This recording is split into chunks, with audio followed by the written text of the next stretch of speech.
Welcome to Smack This, the unofficial Godsmack podcast. I'm your host, Kevin Humphrey, where I talk all things Godsmack. This is episode 49 this week. Uh, Alice in Chains influences on Godsmack. This week in Godsmack news, the band finished off the first leg of the Best of Times World Tour this month. Well, last month, it's already June. Uh, Also, Brad Whitford, of the guitar player for Aerosmith, also did some more surprise guest appearances with Godsmack on the tour as well towards the end, which I think was very cool. Um, on Tuesday, the band posted an apology for the shows in Salt Lake City, Utah, Nampa, Idaho, and Ridgefield, Washington, that they ran into routing issues and is working hard to resolve the problem, and hopefully they'll have an update soon. Basically, what that is when they plan out, when just not Godsmack, but any band plans out a tour, they do like a routing. So they'll go to this town and then go to this town next, and then go up here, and it kind of makes sense. But on this, I didn't even notice that Utah to Idaho to Washington. I mean, that's a big jump. So hopefully they'll get this fixed before the tour kicks off. The co-headlining tour with Stain kicks off in July. On Wednesday, the band announced that the opening act for this co-headlining tour is a band called Nothing More. I've actually heard a couple of songs from this band. This is actually really going to be a cool tour to see. And as far as scheduling goes, that I've seen as of now, the month of June, the band's pretty much on a break, which is kind of what I thought they would do. They just finished off the first leg of the tour where they played a lot of shows this past month in May. So I'd say they're at home recharging and spending time with friends and family. I almost would think, I don't know, that they may make a video for the third single, although I think it's still kind of early. Soul on Fire is still lighting up the charts, no pun intended. And that's it in Godsmack news. So, this is episode 49, uh, Alice in Chains' influence on Godsmack. Now, in this episode, I thought it would be kind of fun to talk about some of the bands that influenced Godsmack on future episodes, so we'll do another one next week as well. So, in this week, we're going to start with Alice in Chains. Um, Alice in Chains, big part of their music. I hear it here and there. We'll get into that. Um, a lot of people, when Godsmack came out, thought they named the band Godsmack after Alice in Chains, who has a song called Godsmack. Um, People have said that they're a copycat of Alice in Chains, and I don't hear that at all. But like I said, I see it here and there, or hear it here and there mostly. So yeah, I'm going to talk about the history of Alice in Chains. I'm going to talk about the albums. I'm going to pick out my favorite songs off those albums. So we're not going to go in real big detail on the albums, but yeah. So Sully has mentioned that Lane Staley was a huge influence on him. Where I can see it and hear it, Alice in Chains' influence on Godsmack is there's a show, early Godsmack, this is before they got signed. I'm pretty sure it's on YouTube. If I can find it, I'll post the link in the comments. It's at the CBGB in New York, and Sully's got like black gloves on, which he don't wear at all now, and dark sunglasses, where he kind of comes out with those every now and again. But here's the part that really kind of was like Elaine Staley, is he would stand with just the microphone and sometimes twirling around, but mostly he was standing right there.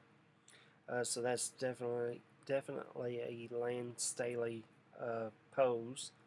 I hear it in songs, not all Godsmack songs, but I hear it every once in a while. Like on the debut album Now, I really hear that. Of course, this song really sounds like Alice in Chains. Love, Hate, Sex, Pain off the Oracle album. I hear it, or the idea of it, I should say, probably with the Other Side EP. They kind of copied a little bit or stole the idea. Alice in Chains had a hit single off a movie soundtrack on their, and then bought or got it back, and put it on their second album. Godsmack did the same thing. They had a big hit on the Scorpion King, I Stand Alone, and then got it back and put it on the Faceless album, which was their third. So, yeah, you can see it a little bit here and there. Let's talk about Alice in Chains and some info, and let's get it going. Alice in Chains started in 1987, which I didn't know that, till 2002. Then they regrouped in 2006 and has been going strong now. The band is from Seattle, Washington. They came out with the grunge era with Nirvana, Pearl Jam, Soundgarden. I thought I picked them as my favorite out of those. I really loved Alice in Chains, still do. But yeah, they were way different than those three. Yeah, we'll get into this.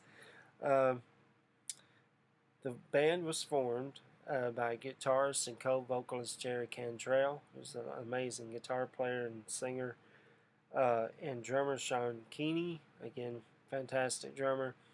They recruited bassist Mike Starr and lead vocalist Lane Staley.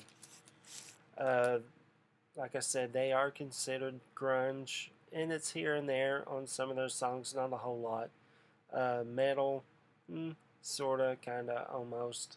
But to me, this is definitely characterized them as hard rock. Like I said, to me they were way different than the other three. They could do an electric album. They could do an acoustic EP, kind of like the Other Side. That's another part that I was talking about. Godsmack's Other Side was an acoustic EP. Alice in Chains put out 2 acoustic EPs. They could play with a string orchestra. It was like they could do anything that they wanted to. They reminded me like the Beatles. The Beatles would play the rock, and then all of a sudden they got some orchestra or a horn section or whatever. They could do it all, and Led Zeppelin the same way. So yeah, Alice in Chains could do anything that they put their mind to it. They released a EP called We Die Young in July 1990. I'm not really going to talk about that EP because basically that EP is those songs on the EP, I should say, are on the first full-length album. So I'm actually going to skip that. They were signed to Columbia Records. I only wrote kind of 3 names down that Columbia had signed or still signed. Mariah Carey, easy for me to say. Danzig and Paul McCartney. Just to, like I said, name 3. They got a big long list. So let's go to it. The first full-length album was called Facelift. It was produced by Dave Jordan. Released August the 21st, 1990. They had 2 singles. Sorry, there's my camera messing up on me already. They had 2 singles. Man in the Box, which was a huge hit for them. In fact, this is the song that introduced me to the band and the video, especially. I remember watching Headbangers Ball on late night Saturday nights. If you remember Headbangers Ball, give me a hell yeah. Um, but I remember seeing the video and I was like, what is this? The song was awesome. The video was, it was out there. If you've never seen the video, go check it out. You got a guy with his eyes sewn shut, and it was just crazy. Black and white. The band's like in a dirty barn or dirt field uh, farm. It's crazy. And then they also had another single called We Die Young. I never heard that on the radio. Still don't hear that on the radio. I still hear Man on the Box every now and again on the radio. The album sold 3 million copies. Now, I didn't buy this album when it first came out. I kind of waited until I heard more songs off of it, but like I said, I didn't really hear anything. So after the second full-length album, I went back and bought this and what I'm fixing to talk about in a little bit. My favorites on this album, of course, Man on the Box, We Die Young, I Can't Remember, and Real Thing are my favorites off that album.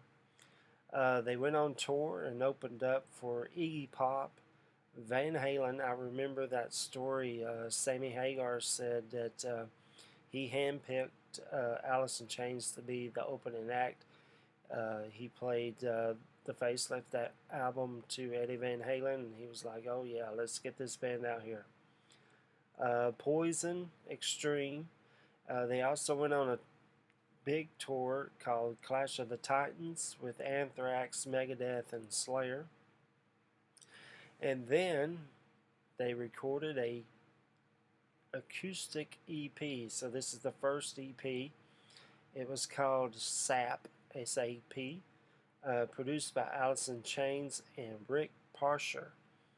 Released February the 4th, 1992. They only had one single off of it called Got Me Wrong. The EP has sold 500,000 copies, so that means it's gone gold in the United States, that is. My favorites on it, Got Me Wrong, Brother, and Right Turn. I love those songs off this EP, although there's only like 4 and a hidden track. Then they got back and did their second full-length album, and this is the album that really kick-started the Alice in Chains fandom on me. This is the second album. It's the last, however, with bassist Mike Starr. The album's called Dirt. It was produced by Alice in Chains and Dave Sheridan. Released September the 29th, 1992, so a few months after SAP. They had 5 singles off of this. Would, W-O-U-L-D, question mark. This is the song that really kicked it off for me because and this is kind of the tie-in with Godsmack or a little bit. This was the hit single off the movie called Singles, and I love this song. And they got it back because it was such a big success that they got it back and put it on the Dirt album. So again, like I said, with Scorpion King, I Stand Alone, they got it back, put it on the Faceless album. Also, they had Them Bones, Angry Chair, Rooster, which is absolutely fantastic. It's so good. Down in a Hole. This album is the biggest selling album that Alice in Chains has had, or to date, I should say. It's sold 5 million albums in the United States. My favorites on this is, like I said, Wood. That's like top 5 of all time. Alice in Chains' favorite songs is that one. Them Bones, Angry Chair, Rooster, Down in a Hole, Junkhead, and the song Godsmack. I like that song as well. They went on tour with Ozzy Osbourne, who was on his No More Tours tour, although he reneged, but it was supposed to be his like farewell thing. And what was really cool was his solo band that he had at that time. You had Zach Wild on lead guitar. The drummer was Randy Castile, may he rest in peace, and bassist Mike Innes. Now, once the tour was almost over, the band was having problems with Mike Starr. He was having some drug problems and stuff, so they actually got fired him pretty much. And after the Aussie tour was over, they hired Mike Innes. So he's been in the band since. They also continue on to tour with Mike Innes in the band with Primus, Tool, and they even did Lollapalooza. Easy for me to say, Lollapalooza. Okay, then they released their second acoustic EP called Jar Flies. It's the first one with Mike Innes on bass. It was produced by the band itself, Alice in Chains. They had 3 singles off of this. No Excuses, again, top 5, easy. I Stay Away, top 10. Don't Follow, again, top 10. I would put that there. It was released January 25th, 1994. And this is an EP. Now, get this in your mind. An EP's got, this EP has, I think it was 7 or 8 songs in this EP, so 4 million albums in the United States. 4 million albums. And it was number 1. An EP that went number 1. That's just crazy. Favorites on this is Nutshell, I Stay Away, No Excuses, Don't Follow, and Swing on This. Then they recorded their 3rd album. It's called, there's a lot of different names for this album. It's either called the Subtitles, some fans call it that. Some fans call it the Dog Album. I personally call it Alice in Chains 3 because it has a dog on the cover. That's why some people call it the Dog Album. I call it Alice in Chains 3 because it is the 3rd album, plus it is a 3-legged dog. So that's the reason why I call it Alice in Chains 3. It was produced by Alice in Chains and Toby Wright. Released November the 7th, 1995. It has 3 singles off of it. Grind, Heaven Beside You, I love that song. Again, and then the song Again, I should say. This album sold 2 million albums in the United States, and again, it was another number 1 album for them. My favorites on this album: Grind, Sludge Factory, Heaven Beside You, again, So Close, and Over Now. Now, a little bit of the sad part. During the recording of this album, Lane Staley, there's my notes, sorry, had a huge heroin addiction by this point during the recording of this album. So they didn't really tour. They were kind of scared to take him out on the road, and to be honest, I wouldn't have blamed them. But the band was invited to do MTV Unplugged. MTV Unplugged was a series of shows of artists and bands that they would do acoustic shows. Like Kiss did one, Nirvana did one, Pearl Jam, Bryan Adams, Bruce Springsteen, Paul McCartney. It was basically Rat had one, Winger had one, Poison had one. Like I was saying, it was basically a who's who did this show. They recorded this on April the 10th, 1996. It aired on MTV May 28, 1996. And I remember watching this when it first aired. I absolutely loved it. I kept thinking, are they going to play wood? I don't know, that'd be kind of hard to do an acoustic. But they pulled it off. They did it.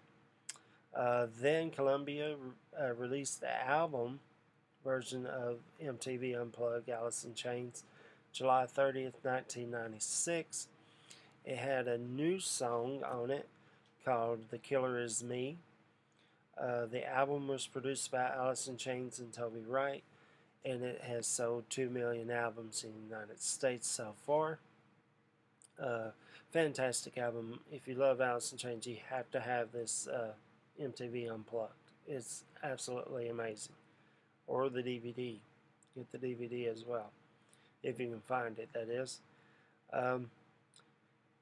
Now, in 1996, the band was asked to be the opening act on the Kiss reunion tour for a few shows. Kiss did a reunion back in 96 with all 4 original members in makeup, in costume, and they asked Alice in Chains to be the opening act for a few of these shows. After these shows, however, Lane barely left his home. His addiction was really taken over by this point. He did record 2 songs for Alice in Chains box set that they were working on, Get Born Again and Died. Lane's last public appearance was on Halloween, October 31st, 1998 in Seattle at Jerry Cantrell's solo concert. Jerry decided to do a solo album called Boogie Depot, which is actually really good. Lane died. Lane died April 5th, 2002. And I remember hearing it on the radio, and I was just absolutely shocked. They kind of kept his addiction kind of a secret until towards the end. And like they said that, I remember reading this about the MTV Unplugged. He was really skinny. He was wearing his black gloves. He was so addicted to heroin that he was actually shooting up in between his fingers and his toes, so he couldn't leave track marks.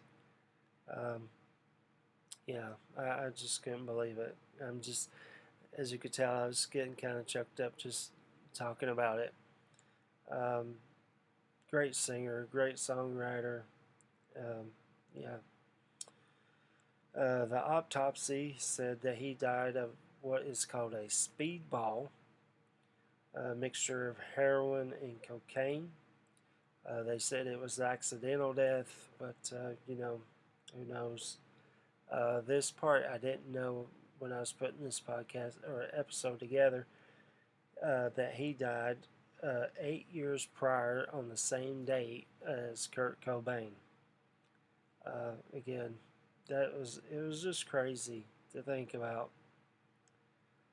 The band did release some other things while Lane was alive and he was struggling, so they were kind of waiting to see if he could kick his habit, but unfortunately it didn't happen. They released a CD called Nothing's Safe, the Best of the Box Set on July 29, 1999. It sold 1 million copies. Then they released the box set called The Music Bank, and this was released on October the 26th, 1999. Now, if you can find that box set, hang on to it because it is expensive now. Then they released a Alice in Chains live album on December the 5th, 2000. And this is the last album I ever bought of Alice in Chains, because all they kept doing was kind of rehashing old stuff that I already had. But, that was it. I kind of checked out right here. I mean, not like listening to them or anything like that, keeping up with them. But as far as buying stuff, they released a Greatest Hits CD July 24, 2001, and it sold 1 million copies. When Lane died in 2002, the band went into limbo, and they didn't know if they were going to continue or not. They decided that they were. The band reunited in 2006 and is still going on now. with a new singer called William Duvall. Now, like I said, the last album of Alice in Chains I got was the live album, so I haven't heard any songs with this new current lineup. So if you have, write me a comment down below. Tell me what song I should check out. But they have released 3 albums since they have regrouped.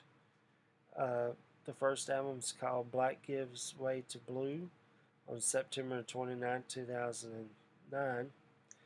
Album number 2 was called The Devil Put Dinosaurs Here, which I think is a funny title. That's very Alice in Chains humor there.